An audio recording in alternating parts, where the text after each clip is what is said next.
Welcome back, everyone. Of course, I think it's safe to say that all of us are maybe more than a little bit tired of the current state of things. The pandemic has left a lot of us with an overwhelming sense of fatigue. And according to the World Health Organization, there is an official explanation.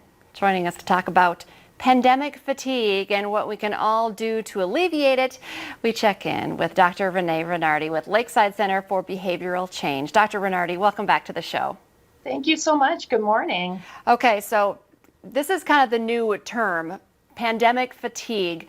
We know what fatigue is. We know that we're all feeling something as this pandemic drags on. How do you describe what pandemic fatigue is?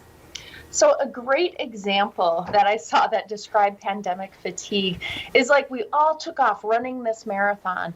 The problem is we didn't know the distance of the race and we didn't know how to pace ourselves. And at this point, what happened is that we're kind of over the virus, but the virus isn't over us. And that is a huge problem, especially as our numbers continue to rise.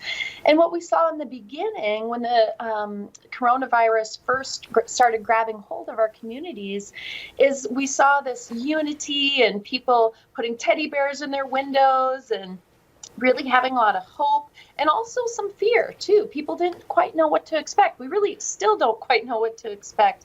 But what happened is since this is stretched out for so long, that unity and hope has kind of shifted into more exhaustion and frustration, and for some people, even some anger. Okay, so I feel like you've kind of led into my next question. How does it express itself? Because I feel like everyone's handling this a little bit differently. Yeah, and the World Health Organization actually gave a really nice definition. So I'd like to share that with you all, just looking at what is pandemic fatigue. So the way that the World Health Organization described it is that it's this natural and expected reaction to this ongoing adversity that we're all experiencing right now. So it expresses itself as demotivation. Again, we're all over it. To engage in these protective behaviors and seek out information, as well as some feelings of complacency, alienation, and hopelessness. That just kind of means that we're feeling like, okay, you know what, I'm going to do what I need to do. I don't want to do these things anymore. I don't want to wear my mask. I want to see my family members. And this has evolved kind of gradually over time. We do notice some differences based on culture, different things going on in the legislature. So it is important to understand that we might see some differences from one community to another or one country from another. But this is something that, first of all, the pandemic and the pandemic fatigue is experienced all over the world right now. This is being discussed. Okay, so we are feeling it. I like that you said earlier, some people are sad, some people are mad, some people are rebellious. Like you said, some people are just over wearing their masks, even though we know it's more important than ever before. Yeah.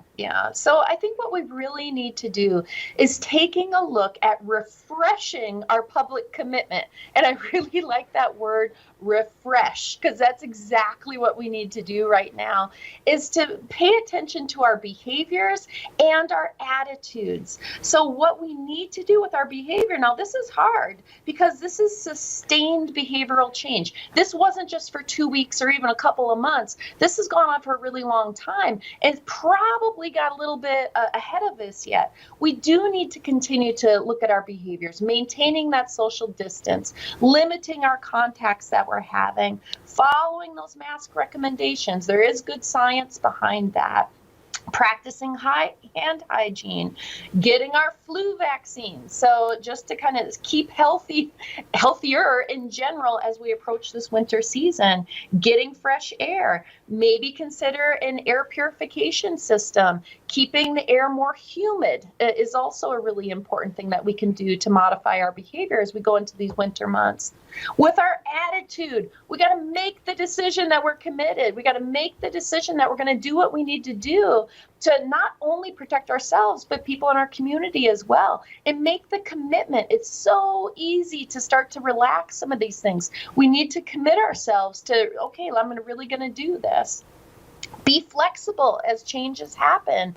our workplaces may close again. We'll see what happens with schools. We don't know. So we just have to be flexible and adjust and adapt as those changes take place. Understanding human bias. This is a really important thing, especially now. We're all so weary that we want to believe what our heart wants to hear. And that's not always the best thing to do. So we do have to understand that bias. Decide to be part of the solution. Be an active agent of change during this time. And that means being a leader for your family, for your child's school, for yourself in your workplace, amongst your friends, to be able to say, hey, this is what I'm going to do, because maybe I'm not so afraid of the virus, but I don't want to continue to spread this and have it continue to impact our lives. I love that. Time to refresh. We're going to take one quick break, and we're going to come back and talk a little bit more about the symptoms and the effects and causes of this pandemic fatigue.